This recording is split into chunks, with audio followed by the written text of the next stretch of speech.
là serait la propriété de tel ou tel, vous montez ce qu'on appelle ici les filatures. C'est ça le renseignement.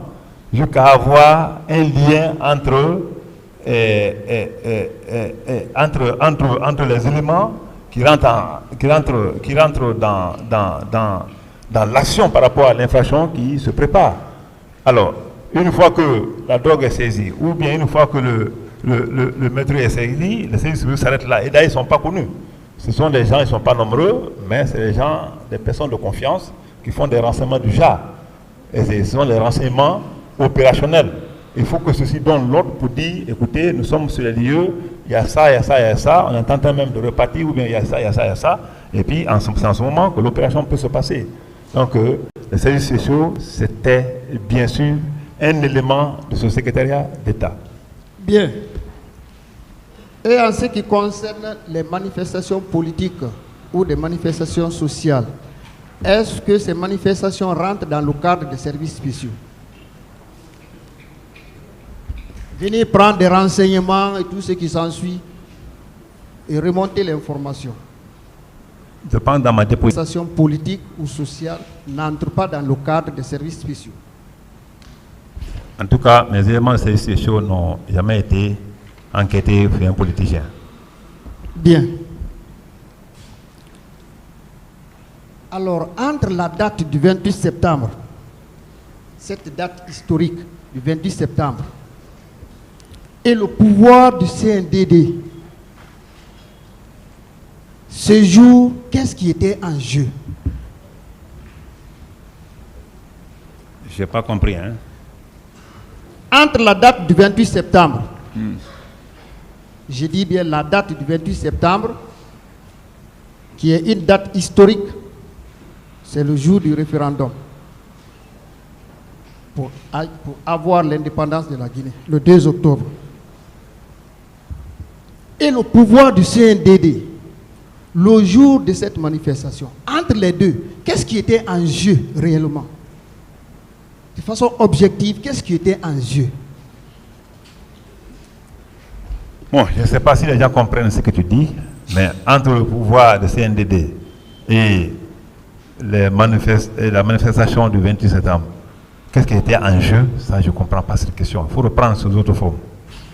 En d'autres termes, s'il y avait eu manifestation ces jours-là, comme cela avait été projeté par les leaders et les manifestants, et qu'il n'y ait eu aucun incident, est-ce que cela effacerait l'histoire du 28 septembre ou bien cela effacerait le pouvoir du CNDD? C'est en d'autres termes. Je pense être un peu plus petit pour répondre à une telle question. Bien. Alors, vous vous êtes fait ce jour-là un bon soldat. Aussitôt le matin, vous étiez déjà présent au stade. Quand bien même selon vos propres déclarations, vous êtes même arrivé à la maison sans prendre le petit déjeuner. Si, alors, ma mémoire est bonne. Hier, vous l'avez dit. Et vous êtes venu, vous étiez tellement préoccupé que votre objectif, c'était d'empêcher à tout prix ces manifestations. Et c'est ce qui vous a conduit alors au stade. Vous pouvez maintenant dire à l'esplanade, vous pouvez maintenant parler de ce qui s'est passé devant l'université. Tout ça, nous considérons que ce matin, vous étiez vraiment préoccupé et vous avez passé par tous les moyens pour empêcher cela. Pourquoi? Pourquoi réellement? C'est une question. Pourquoi vous êtes préoccupé tellement que tous les autres des membres du CNDD déterminer ce jour-là à ce qu'il n'y ait pas de manifestation? Pourquoi? Je pense pouvoir déjà répondre à cette question. Et je l'ai dit et je réitère que c'était un modicus. De toute façon, il y a eu un compromis. Je pense que mes négociations ou même ma médiatisation et ma médiation ou sensibilisation ont abouti à un compromis. Et ce compromis était de partir reporter et les autres font la chose. Il y a eu communiqué, il y a eu 4 communiqués et il y a eu tellement de pourparlers autour de ça que C'était vraiment devenu une préoccupation de tout le monde, même pas moi, même les religieux étaient préoccupés. Heureusement ou malheureusement, c'était sur mon chemin, et ce que j'ai joué comme rôle, je vous ai dit. Je ne peux pas dire mieux que ça. Oui, tous les autres étaient préoccupés. Mais vous, en plus du fait que vous soyez préoccupés, vous êtes venus sur le terrain. C'est ça, la motivation là, c'était quoi en réalité? Ou bien vous étiez plus que les autres, ou bien le rôle était tellement dévolu à vous que personne d'autre ne devrait venir. Ou bien il y avait un autre encore sur le terrain qui faisait la même sensibilisation. C'est ce que je dis. Tu sais, quand ça arrive comme ça, il faut être fort dans la tête. Tel que tu poses comme question aujourd'hui, c'est parce qu'aujourd'hui est arrivé. Ce qui est sûr, dans l'histoire de ce pays, c'est qu'on a pu faire, ça. Ça, c'est vraiment, on ne peut pas effacer. Ce qu'on a joué comme rôle dans ce pays, on ne peut pas effacer. Si aujourd'hui tu me dis, pourquoi tu étais préoccupé, pourquoi tu as fait ça, tu vas me dire encore un jour, pourquoi tu as même arrêté les trafiquants de drogue, pourquoi tu as même arrêté des criminels. Donc, moi, c'était un devoir de m'adresser aux gens, aux Guinéens. Et je pense que à ce niveau-là, précis, il n'y a pas eu d'accrochage. C'était l'essentiel. Et l'autre côté, il n'y a pas eu d'accrochage, c'était l'essentiel. Mais pourquoi j'étais plus motivé que les autres, je ne sais pas quelle imagination tu as, mais je n'ai joué juste qu'un devoir parce que je partais chez moi et j'ai croisé les gens qui vraiment manifestaient. Et il fallait les sensibiliser. Et c'est ce que j'ai fait. Et même n'importe quel citoyen peut le faire aussi. Comme les religieux ont toujours tenté. À cet effet, vous avez dit que vous n'étiez pas chargé de la sécurité. Est-ce que bien ça? Je pense que tu le sais déjà. Bien. Qui était chargé de la sécurité? Bon. Qui était chargé de la sécurité, oui. Je ne sais pas. Il faut regarder un peu. Je pense que ceux qui sont mieux placés pour le répondre pourront le répondre un jour. Mais en tout cas, ce que moi j'ai joué, je ne le regrette pas. C'est ça ma préoccupation. Colonel Tchegoro, vous savez, je voudrais que vous nous dites des choses que vous connaissez. Ça n'a rien à voir avec l'accusation. C'est des renseignements. Vous étiez à la fois ministre et secrétaire d'État. Vous ne pouvez pas nous dire que vous ne connaissez pas qui était chargé de la sécurité, quand même dans le gouvernement du CNDD? Il a répondu. D'autres questions? Bien. Peut-être que je n'ai pas prêté attention. Le fait que les manifestations étaient interdites ces jours, alors, quel sentiment aviez-vous le fait que les manifestants avaient brandi l'interdiction? Quel sentiment avez-vous? C'est la même question qui revient. Quel sentiment avez-vous du fait qu'ils ont brandi je ne sais quoi? Donc, je vous ai dit ce que j'ai joué ce jour comme partition. Et là, à ce de nouveau, je n'ai aucun regret. Parce que c'était un devoir. Quel que soit pédis, quand tu vois les gens comme ça, je pense que leur sensibiliser pour leur expliquer le bien fond de la chose, c'était pas mal. Et je pense que j'ai été bien accueilli, c'est l'essentiel. Si, pendant que j'étais sur le terrain et qu'il y a eu problème, c'est eux qui pouvaient vraiment me laisser, vraiment, c'est eux qui pouvaient me pousser à un regret. Mais franchement, je ne regrette pas du rôle que j'ai joué ce jour, et je l'ai dit tantôt, quand même après ici je suis toujours en tenue, et que la même chose se répétait. Si c'est pour aller jouer un rôle positif pour que les Guinéens se comprennent, je le ferai. Donc je pense que les mêmes questions reviennent, et alors le président m'oblige de répondre, sinon franchement c'est les mêmes questions qui reviennent, depuis le matin. Bien.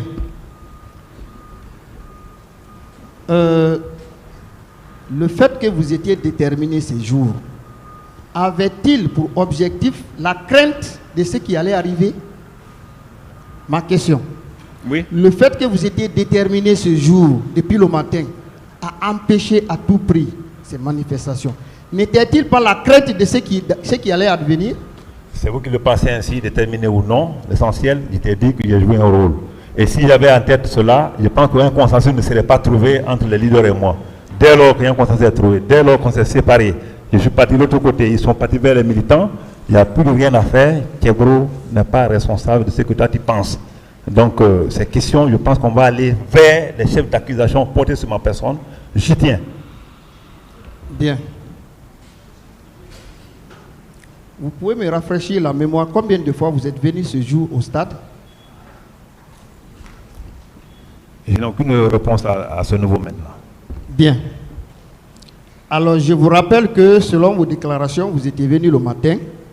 Après avoir sensibilisé les leaders, vous avez pris le chemin. Vous étiez vers Kenyan et il vous a été informé par Dark Walkie que alors les militaires sont en train de tirer au stade. Et vous êtes revenu. C'est ce que vous avez déclaré. Si je ne suis pas exact, vous pouvez vraiment me rectifier. Je pense que ma déposition, serait mieux d'aller dans ma déposition. Bien. Alors, quand vous êtes revenu au stade, apparemment, dans tout ce que vous avez dit, vous n'aviez qu'une seule préoccupation. Comment sauver les leaders.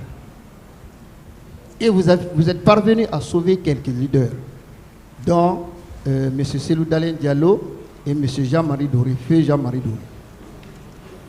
Alors, pourquoi vous n'êtes pas préoccupé pour les autres âmes, de nombreuses âmes qui étaient déjà au stade et qui vivaient ce drame? Pourquoi vous n'êtes pas préoccupé pour ceux-là? C'est une question? Oui. Je pense que on ne peut pas se multiplier. M. Baouri vous a dit que c'est moi qui conduisais ma voiture pour les envoyer à l'hôpital. Au même moment, il faut envoyer les gens à l'hôpital. Au même moment, il faut venir au stade pour voir si quelqu'un n'est pas blessé, qui n'est pas mort. Moi, je ne pourrais pas, ça ne pouvait pas rentrer dans ma tête que quelqu'un soit blessé ou pas. Parce que ni d'Alain, ni Jean-Marie Doré, personne ne m'a dit là-bas, moi j'ai vu un cadavre, pendant ou bien tiens, il faut se retourner. Non. Et puisque j'étais préoccupé vraiment à accomplir, vraiment de façon réglementaire et sociale, ce que j'ai vraiment pu faire, je pense que je les ai envoyés à lieu sûr, ce qui a abouti à les prendre pour les envoyer à l'hôpital, à la clinique Pasteur. Et là, je pense que les gens ont été sécurisés jusqu'au matin. Et je pense que vraiment j'ai dû vraiment jouer vraiment un rôle qu'il fallait. Si d'autres le faisaient à ma place, comme je l'ai dit tantôt, que le coup de PMK, je pense que tout le monde devait coaliser là-bas. Tout le monde devait coaliser. Il a toujours dit que si moi je suis venu, cela était un crime, je l'assume. Mais je ne suis pas venu pour faire un crime, je suis venu pour vraiment sauver. Et c'est heureusement que les leaders eux-mêmes, sans contrainte ni physique ni morale, ont avoué le rôle que j'ai joué dans le but de les mettre à l'abri de toute atteinte à leur vie. Je pense que franchement, si on ne peut pas me saluer pour ça en tant que républicain, et je pense que cela ne constitue pas ici un crime pour moi, à moins que la Cour trouve autrement. Donc, est-ce que je me peux préoccuper d'autres choses? Je ne suis pas le seul militaire. Comme tu le dis, si tout le monde l'a fait, tout le monde a mis la main entre les pieds, si je le faisais le même jour, le jour aussi, je suis certain que ma famille, mes amis et tous ceux qui m'aiment dans ce pays ne seraient pas aujourd'hui en train de mourir à petit feu par rapport à ce procès qui est sur ma tête pendant que je n'ai commis aucun acte interdit par la loi. Bien. Cela signifie comptablement que vous n'avez fait qu'un seul voyage du stade pour aller protéger les leaders qui étaient à bord de votre véhicule, n'est-ce pas? Recours dans ma déposition. Bien. C'était à quelle heure? C'était à quelle heure vous avez pu sauver ces leaders-là et vous les avez envoyés à un lieu sûr? On était dans l'après-midi, mais je ne peux pas vous dire. Je vous ai dit toujours que je ne peux pas dire exactement à quelle heure. Donc, il ne faut pas que la même question revienne chaque fois. On peut penser à midi, 13h, 14h? Je t'ai dit que je n'ai aucune idée par rapport à l'heure. Eux-mêmes, là, je pense que dans leur déposition, on pourrait avoir les heures là-bas, même contradictoires. Parce que bien. Je suis certain. Vous savez dans quelles conditions vous avez enlevé ces leaders? Il y avait des tirs partout. Et vous-même, vous l'avez témoigné ici, que vous avez même été bastonné. Vous avez pu soutirer ces quelques leaders dans cette situation. Vous les avez sauvés, vous ne vous êtes plus préoccupé de ce qui se passe au stade. Et pourquoi cela? Quoi? Qu'est-ce que tu dis? Dès lors que vous avez pu sauver ces quelques leaders, disons 2 que vous citez à tout moment, vous les avez envoyés dans un lieu sûr. Et vous savez dans quelles conditions vous les avez sortis. Et vous saviez que vous seulement pouvez sortir plusieurs autres qui étaient au stade ces jours. Vous l'avez témoigné vous-même. Parce que Jean-Marie Doré était en train d'être bastonné. C'est grâce à vous que le pire n'est pas arrivé. Pourquoi vous n'êtes pas revenu à plusieurs reprises pour sauver ces gens qui étaient là, en train de souffrir, mourir, tomber sous les balles? Moi, je pense qu'il faut qu'on soit logicien.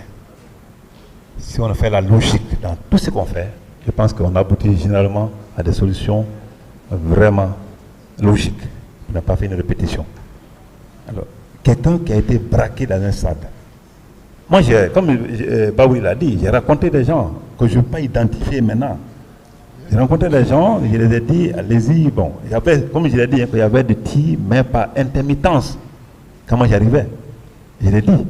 Comme tu le dis, ça tout tire partout là. Non. Moi, j'arrivais maintenant, il y avait des tirs par intermittence. Et heureusement que j'ai pu soustraire ces gens, je les ai envoyés. Moi-même, j'ai été braqué. J'ai reçu des coups. Et c'est voyez. Et il faut s'occuper de ces gens-là. Vous voulez-vous? Moi-même, j'étais en danger. Vraiment en danger réel. C'est un film. Quand ça vient dans ma tête, il y a des jours, franchement, j'ai l'insomnie du matin. Ça, je vous le dis. C'est pourquoi chaque année, depuis 13 ans, à partir du 26, les radios commencent. 28 septembre, moi je tombe dans les films jusqu'après que les radios cessent de parler. Pour te dire simplement que je n'étais pas le seul à jouer ce rôle. Je pense que d'autres pouvaient entendre ce coup, qui ne sont pas les coups de lacrymogène, aller foncer sur le terrain, aller là-bas, pour vraiment trouver solution s'il y a des solutions ou d'autres solutions à trouver.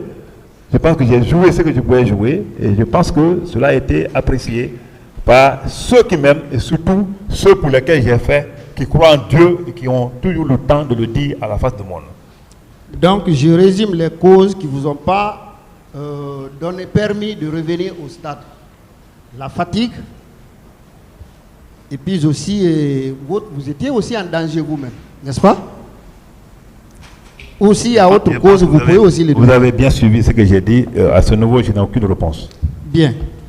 Alors, puisque vous-même, vous ne pouviez pas revenir au stade, vous ne pouviez pas revenir au stade pour sauver les autres âmes qui tombaient là-bas ce jour-là. Parce que vous connaissiez, d'après vos déclarations ici, qui est Toumba et qui est venu avec ses hommes. Vous le connaissiez parfaitement. Et vous n'êtes plus revenu dès lors que vous avez pu sauver les deux leaders. Vous n'êtes plus revenu. N'est-ce pas? Je pense que j'ai donné une explication large. Il a déjà répondu à ça, maître. D'autres questions? Oui, bien répondu et puis il faut vraiment c'est bon, Bien.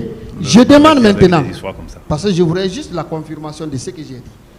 Alors, je demande maintenant pourquoi vous n'avez pas pu inviter vos hommes à se rendre pour aller sauver les autres, puisque vous êtes vraiment quelqu'un qui pouvait donner des ordres. Au minimum, il y avait 200 hommes qui étaient sous votre commande. Pourquoi vous n'avez pas envoyé vos hommes au moins pour aller sauver les autres, puisque vous-même, vous ne pouvez plus revenir?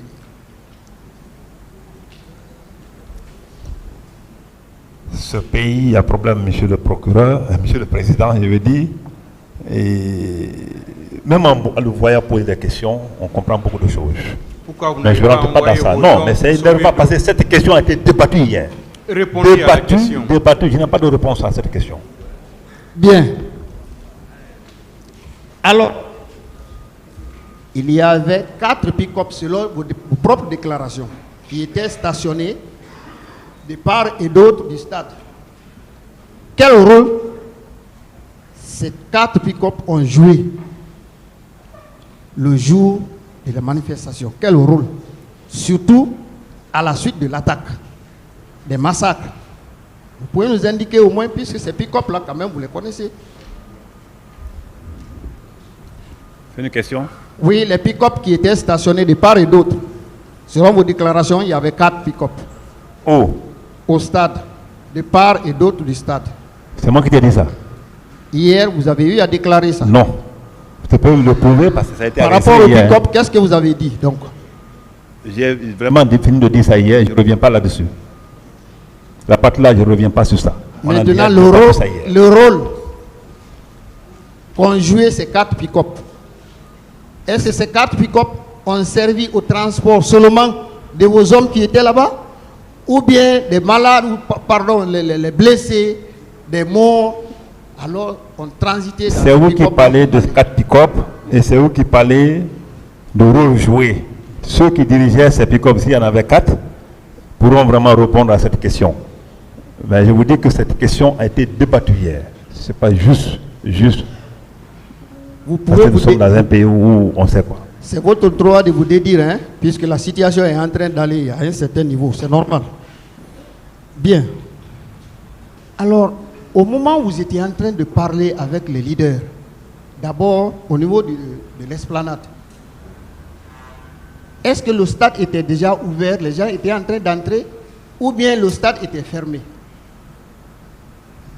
À l'instant même où vous étiez en train de parler, de discuter, de convaincre les leaders vraiment à revenir sur leurs décisions. Tu as vu comment ça fait? Je pense que toi, tu dois... Bon. Je t'ai dit que ce n'est pas à l'esplanade où il y a parlé. C'est pourquoi je reviens sur ça hier. Ce n'était pas à l'esplanade. C'était juste au-delà même de la porte principale de Gamal. Comment on peut rester là-bas pour savoir? Mais moi, je savais que la chose était fermée. L'appel d'information, la chose qui est cadenassée d'après le communiqué du ministre, je vous ai dit qu'il y a un communiqué du ministre de la jeunesse d'alors qui annonçait aux leaders que le 28 septembre, même si ce n'était pas ce jour, n'était pas bien indiqué, à partir du moment où il y a un match je pense, un match de préparation, je ne sais pas quoi, qui devait se tenir au sein de ce stade. Donc, pour moi, le stade était fermé. Bien. Alors, Dit ça hier. Ce matin. selon vous, comment les manifestants ont pu pénétrer dans le stade? Est-ce que par effraction ou ils ont forcé alors le portail, ou bien on leur avait ouvert tout doucement alors les portes du stade pour y entrer? La personne aussi a été répondue et je réitère encore. Je t'ai dit, Oui. comment ils sont rentrés au stade, je ne peux pas être Dieu pour le connaître. À ce que je sache, quand on s'est quitté, moi je suis parti dans une autre direction, vers chez moi, en passant par SMS, et ils sont partis vers le leader. Comment ils ont fait maintenant pour ouvrir, ou si quelqu'un l'a envoyé par effraction ou par quoi, ça, je n'étais pas présent au moment des faits. Bien. Après les événements de la journée, alors la soirée, étiez-vous rendu au camp pour aller rencontrer qui personnellement? Puisque vous dites qu'il y avait plusieurs personnalités qui étaient là-bas, dont le Premier ministre. C'était pour rencontrer directement le président du CNDD, ou c'était pour rencontrer le Premier ministre, ou toutes les personnalités qui étaient là-bas pour les rendre compte? La partie compte rendu aussi, je l'ai bien expliqué, je pense que je ne peux revenir là-dessus. Bien. Est-ce qu'en réalité, vous étiez préoccupé de ces événements après leur passage? Vous étiez préoccupé à poursuivre? Suivez ma question. Est-ce que vous étiez préoccupé à poursuivre alors et à sanctionner les présumés auteurs, puisque selon vous, et d'après les rapports et tout ce qui s'ensuit, vous savez que ce qui s'est passé ces jours était vraiment un drame. Est-ce que vous, personnellement, vous étiez préoccupé alors à poursuivre ces présumés auteurs et à les sanctionner après ces événements? Je pense avoir répondu aussi en disant que c'était le jour ou le lendemain, un communiqué radio, un appel à l'international a été fait par le président Dadis pour que l'enquête à l'international soit déclenchée pour situer la responsabilité de ces crimes-là. Vous, personnellement, je termine. Vous, personnellement, vous n'avez pas rencontré le procureur de la République, le procureur général, pour ces événements? Personnellement, vous? Mais ce n'était pas dans le cadre du grand banditisme, ça dépasse, donc ça dépasse déjà la chose. À partir du moment où cet appel a été fait, moi je pense que le procureur lui-même était déjà saisi. Ce n'est pas bien de rencontrer un procureur qui attend qu'il y ait une mort d'homme, ou il y a eu ceci et cela, et s'en saisit automatiquement. Bien. Je tends pour ma dernière question Alors, selon vos déclarations, il y a un match de football qui était en prélude au stade du 28 septembre, après ces événements. Alors, je vous pose la question. Quelques 2-3 jours après, on a vu les maçons, on a vu les peintres en train de faire leurs travaux au stade là-bas. Et on a constaté que toutes ces traces de sang et de balles qui étaient sur le mur avaient disparu. Alors, vous, membres du CNDD et hommes influents en ce moment, qui a donné l'ordre d'effacer ces traces? Parce que les gens seraient venus pour prendre des photos. Qui a ordonné alors la disparition de ces traces? Heureusement, toi, tu as eu la chance de voir. Moi, je n'ai pas vu et je n'ai pas entendu non plus. Si toi, tu as eu la chance de voir, je pense que tu es mieux placé pour dire qui a ordonné. Moi, je n'en sais rien. Ok, je vous remercie, Monsieur le Président. Monsieur le Président, j'aimerais vous communiquer ma lettre de déportation. S'il vous plaît, vous n'avez pas la parole. Demain, on va continuer avec la défense. On va interrompre là, aujourd'hui. C'est déjà décidé.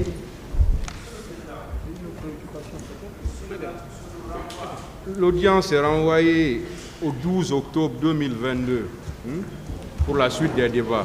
Merci, Monsieur le Président.